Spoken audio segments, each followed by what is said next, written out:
গুচ্ছ বিশ্ববিদ্যালয় ভর্তি পরীক্ষায় বিজ্ঞান বিভাগের মার্ক ডিস্ট্রিবিউশন কোন বিষয়ে তোমাকে বাধ্যতামূলক দাগাতেই হবে এবং কোন বিষয়ের পরিবর্তে কোন বিষয়ে তুমি উত্তর করতে পারবে তার বিস্তারিত থাকছে আজকের ভিডিওতে। তোমরা যারা বিজ্ঞান বিভাগ থেকে গুচ্ছ বিশ্ববিদ্যালয় ভর্তি প্রস্তুতি নিচ্ছ তোমাদের জন্য এই ইনফরমেশনটি জানা খুবই গুরুত্বপূর্ণ। সো বিশ্ববিদ্যালয় ভর্তি পরীক্ষায় যদি আমরা দেখি গুচ্ছ বিশ্ববিদ্যালয় ভর্তি পরীক্ষা টোটাল 100 নম্বরের অনুষ্ঠিত হবে। সো এই 100 নম্বরের মধ্যে কোন বিষয়ে কত মার্ক করে থাকতেছে যদি আমরা সেই বিষয়টা একটু দেখি, সেটা হচ্ছে দেখো, পদার্থ বিজ্ঞানে তোমার 25 মার্ক থাকবে এবং রসায়নে তোমার 25 মার্ক থাকবে। সো এই পদার্থ এবং রসায়ন ভালো মতো এই বিষয়টা একটু খেয়াল করো। পদার্থ এবং রসায়ন এটা তোমাকে বাধ্যতামূলক দাগাতেই হবে, এই দুইটা বিষয় তোমাকে বাধ্যতামূলক দাগাতেই হবে। তার পরবর্তী সেগমেন্টে যদি আমি আসি, উচ্চতর গণিত এবং জীববিজ্ঞান এই দুইটাতেও আগের মতোই 25-25 করে থাকতেছে, কিন্তু এখানে একটা কথা আছে, খুবই গুরুত্বপূর্ণ কথা, একটু মনোযোগ দিয়ে শোনো। দেখো, গণিত ও জীববিদ্যার মধ্যে অন্তত একটি বিষয় অবশ্যই পরীক্ষা দিতে হবে। তার মানে এখানে কিন্তু গণিত এবং জীববিদ্যার পরিবর্তে তুমি চাইলে বাংলা অথবা ইংরেজি উত্তর করতে পারবে। দেখো, এই শর্তটা ভালো মতো বোঝো। গণিত ও জীববিদ্যার মধ্যে অন্তত একটা বিষয় অবশ্যই তোমাকে পরীক্ষা দিতে হবে। এই গণিত এবং জীববিদ্যার মধ্যে একটা বিষয় পরীক্ষা দিয়ে তুমি চাইলে এর পরিবর্তে, এই যে কোনো একটার পরিবর্তে তুমি কি করতে পারো, বাংলা অথবা ইংরেজি দাগাতে পারো। এখন তোমাদের মনে এইটা প্রশ্ন আসতে পারে যে ভাইয়া, আমি যদি গণিত এবং জীববিদ্যা এই দুইটাই উত্তর করি তাহলে কি কোনো প্রবলেম হবে? না, কোনো প্রবলেম নাই। তুমি চাইলে ফিজিক্স কেমিস্ট্রি বাধ্যতামূলক, তার পরিবর্তিতে গণিত এবং জীববিজ্ঞান এই চারটা সাবজেক্টে মোটা টোটাল 25-25-25-25 100 নম্বরের পরীক্ষা দিতে পারো। অথবা তুমি চাইলে বাধ্যতামূলক তো দাগাতে হবে গণিত এবং আমাদের পদার্থবিজ্ঞান এবং রসায়ন, এটা তো বাধ্যতামূলক। তার পরিবর্তে গণিত এবং বায়োলজির পরিবর্তে যে কোনো একটা সাবজেক্টের পরিবর্তে, ধরো তোমার ম্যাথ ভালো লাগে না বা ম্যাথ একটু বেসিক দুর্বল বা ম্যাথ আলটিমেটলি তোমার কনফিডেন্স খুবই কম, তুমি ম্যাথের পরিবর্তে বাংলা অথবা ইংরেজি দাগাতে পারবে। ঠিক একইভাবে তোমার বায়োলজিতে যদি এরকম সমস্যা থাকে যে ভাই বেসিক দুর্বল বা ওইভাবে পড়া হয়ে ওঠেনি, সো বায়োলজির পরিবর্তে তুমি চাইলে বাংলা অথবা ইংরেজি দাগাতে পারবে। এখন তোমাদের মধ্যে একটা কনফিউশন কাজ করবে যে আসলে আমি কি ফিজিক্স কেমিস্ট্রি ম্যাথ বায়োলজি এই চারটা সাবজেক্টের পরীক্ষা দিব, নাকি ম্যাথ অথবা বায়োলজির পরিবর্তে বাংলা অথবা ইংরেজি দাগাবো, এইটা কিভাবে সিদ্ধান্ত নিব, এটা তোমাদের মধ্যে কনফিউশন কাজ করে। দেখো, এই সিদ্ধান্তটা নিতে হবে তোমার আগামীর ফিউচার প্ল্যান অনুযায়ী।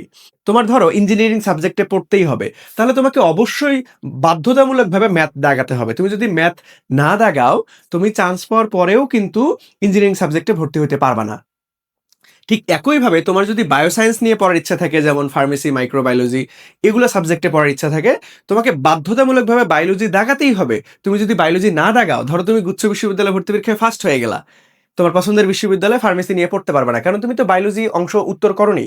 চান্স পাওয়ার পরে, দেখো, বিশ্ববিদ্যালয় ভর্তি পরীক্ষায় চান্স পাওয়ার পরে যখন তুমি ভর্তি হইতে যাবা স্পেসিফিক ডিপার্টমেন্টে, ওই ডিপার্টমেন্টের কিছু শর্ত থাকে। যেমন ধরো ফার্মেসিতে যদি পড়তে চাও, তাহলে বিশ্ববিদ্যালয় এরকমটা দিতে পারে যে ভাই, তোমাকে জীববিজ্ঞান 25-এর মধ্যে অন্তত 16 পাইতে হবে বা 17 পাইতে হবে, এরকম একটা শর্ত থাকবে, বা 15 পাইতে হবে, এরকম একটা শর্ত থাকবে।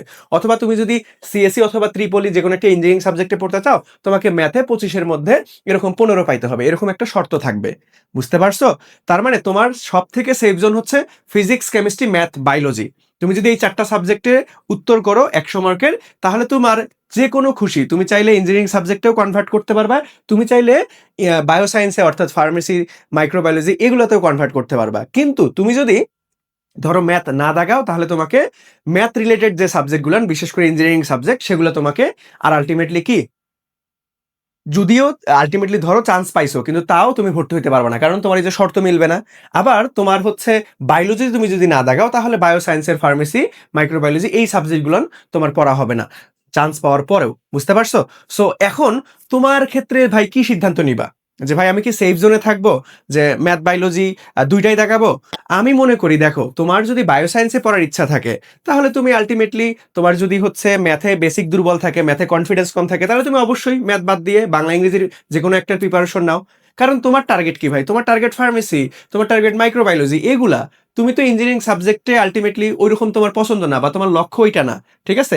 তার মানে তোমার ফিউচার প্ল্যান যেরকম, সেই অনুযায়ী তোমাকে এখানে সিদ্ধান্ত নিতে হবে যে ভাই, আমি যদি ম্যাথ না দাগাই, আমার তো আলটিমেটলি টার্গেটই না ইঞ্জিনিয়ারিং সাবজেক্টে পড়ার, ধরো সিএসসি ত্রিপলি, আমার টার্গেট হচ্ছে ফার্মেসি, অথবা আমার টার্গেটই না ফার্মেসি, আমি তো পড়বো হচ্ছে সিএসসি ত্রিপলি, তাহলে তুমি যে কোনো একটা সাবজেক্টের পরিবর্তে বাংলা অথবা ইংরেজি দাগাবা। ওকে? আর যদি তোমার ফিজিক্স কেমিস্ট্রি ম্যাথ বায়োলজি এই চারটা সাবজেক্টের বেসিক স্ট্রং থাকে, তাহলে তো আলহামদুলিল্লাহ, তুমি চারটারই করে ফেলো, আর আলটিমেটলি পরবর্তীতে তুমি যে কোনো জায়গায় সুইচ করতে পারবা। ওকে, আচ্ছা। সো আমি এই বিষয়টা বললাম, দেখো আবারও ক্লিয়ার করে দিচ্ছি, ফিজিক্স এবং কেমিস্ট্রি তোমাকে বাধ্যতামূলক দাগাতেই হবে। উচ্চতর গণিত এবং জীববিজ্ঞানের মধ্যে তুমি চাইলে দুইটাই উত্তর করতে পারবে, অথবা তুমি চাইলে এই দুইটার মধ্যে অন্তত একটা উত্তর করে আরেকটার পরিবর্তে বাংলা অথবা ইংরেজি দাগাতে পারবে। কিন্তু তোমাকে টোটাল বিজ্ঞান বিভাগের যারা পরীক্ষা দিবে কয়টা বিষয়ে পরীক্ষা দিতে হবে? 4টা বিষয়ে।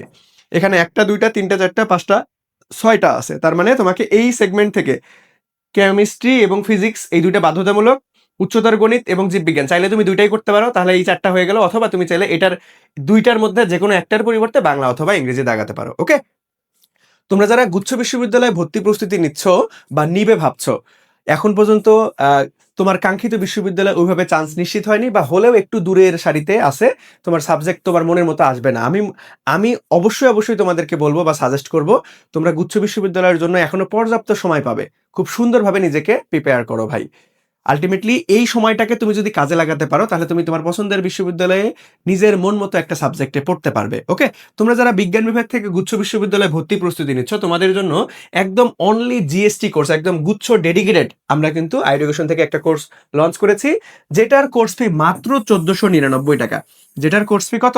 মাত্র 1499 টাকা। এই কোর্সে কি কি থাকছে, চলো আমি কি কি থাকছে পরিবর্তে কি থাকছে না সেটাই আলটিমেটলি খুঁজে পাচ্ছি না, কারণ এ টু জেড সবকিছুই আছে। দেখো এখানে তোমাদের ফাউন্ডেশন ক্লিয়ার করার জন্য আমাদের ফাউন্ডেশন ক্লাস অর্থাৎ ভার্সিটি এ ইউনিট কোর্সে আমরা যেভাবে প্রত্যেকটা অধ্যায়ের, দেখো আমরা এখানে কিন্তু এই ভার্সিটি এ ইউনিটের ফাউন্ডেশন ক্লাসগুলোতে আমরা কি করছি, একটা অধ্যায় একটি ক্লাসে শেষ নয়, বরং একটি অধ্যায় 2 থেকে 3টি ক্লাসে আমরা শেষ করছি। ওই অধ্যায়ের যত কনসেপ্ট আছে এ টু জেড আলোচনা করছি, এবং ওই কনসেপ্টের আলোকে থিওরি টাইপ, ম্যাথমেটিক্যাল টাইপ প্রশ্ন সবকিছুই আলোচনা করে দিয়েছি আমরা এই ফাউন্ডেশন ক্লাসগুলোতে। সো এই physics, chemistry, math, biology, Bangla, ইংরেজি আমাদের সকল সাবজেক্টের যে ফাউন্ডেশন ক্লাসগুলো ভার্সিটি এ ইউনিট ব্যাচের, সো সকল ক্লাসের তোমরা আর্কাইভ হিসেবে অ্যাক্সেস পেয়ে যাবা, সকল ক্লাসের আর্কাইভ অ্যাক্সেস তোমরা পেয়ে যাবা।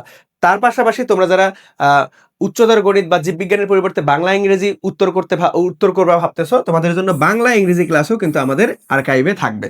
শুধু কি আর্কাইভ ক্লাস করবা না, তোমাদের জন্য ডেডিকেটেড গুচ্ছ স্পেশাল লাইভ ক্লাস হবে আমাদের ফিজিক্স, কেমিস্ট্রি, ম্যাথ, বায়োলজি এই 4টা সাবজেক্টের উপরে। সো এটা হচ্ছে একদম ডেডিকেটেড গুচ্ছ কে কেন্দ্র করে আমরা তোমাদের এই লাইভ ক্লাসগুলো নিব। সো পদার্থবিজ্ঞান ক্লাস থাকবে 12টা, তারপরে হচ্ছে রসায়ন, উচ্চতর গণিত, জীববিজ্ঞান প্রত্যেকটা সাবজেক্টের 12টা করে ক্লাস থাকবে। শুধু কি ক্লাস করলেই হবে না, প্রত্যেকটা সাবজেক্টের আবার অধ্যায় ভিত্তিক পরীক্ষা থাকতেছে। ওকে, সো এই কোর্সের বিস্তারিত জানতে বা ভর্তি হতে আমাদের আইডুকেশন ফেসবুক পেজে মেসেজ করতে পারো। আমি তোমাদেরকে একটু দেখাই দিচ্ছি যে আর্কাইভ ক্লাসগুলো তোমরা কিভাবেই আলটিমেটলি খুঁজে পাবা। তোমরা যদি এখনই ভর্তি হও, তোমরা কিন্তু এখনই অ্যাক্সেস পেয়ে যাবা আমাদের আর্কাইভ ক্লাসের। দেখো এখানে আমরা যদি এই যে আমাদের অনলি জিএসটি কোর্সের আমরা যদি আর্কাইভ সেগমেন্টে যাই, অলরেডি আমরা কিন্তু ওয়েবসাইটে এগুলো আপলোড করে দিছি। সো দেখো আর্কাইভ সেগমেন্টে যে পদার্থবিজ্ঞানের আর্কাইভ ক্লাস, দেখো আমাদের ফুল সিলেবাসের আলটিমেটলি এই এইচএসসি 25 ব্যাচ তোমরা, সো 25 ব্যাচের আলটিমেটলি যে সিলেবাসটা বোর্ড কর্তৃক ছিল সেই সিলেবাসের সকল অধ্যায়ের ক্লাস কিন্তু আমাদের আছে। সো এই যে এটা হচ্ছে ফাউন্ডেশনে তোমরা পেয়ে যাবা, প্রত্যেকটা অধ্যায় ভিত্তিক ক্লাস তোমরা ফাউন্ডেশনে আর্কাইভ হিসেবে পেয়ে যাবা। সেইভাবে physics, chemistry, math, biology, Bangla, ইংরেজি তোমরা সব কিছু পেয়ে যাবা। দেখো এই যে ইংরেজি দ্বিতীয় পত্র সব কিছু আমাদের ওয়েবসাইটে খুব সুন্দরভাবে সাজানো গোছানো পেয়ে যাবা। তার পরবর্তীতে এগুলো তো ফাউন্ডেশন ক্লাস, আমাদের গুচ্ছ স্পেশাল ক্লাস লাইভে অনুষ্ঠিত হবে, প্রত্যেকটা সাবজেক্টের 12টা করে তোমরা পাবা। সো আমাদের এই অনলি জিএসটি কোর্সে ভর্তি হতে বা বিস্তারিত জানতে আমাদের আইডুকেশন ফেসবুক পেজে মেসেজ করতে পারো, অথবা আমাদের হটলাইন নাম্বারে যোগাযোগ করতে পারো।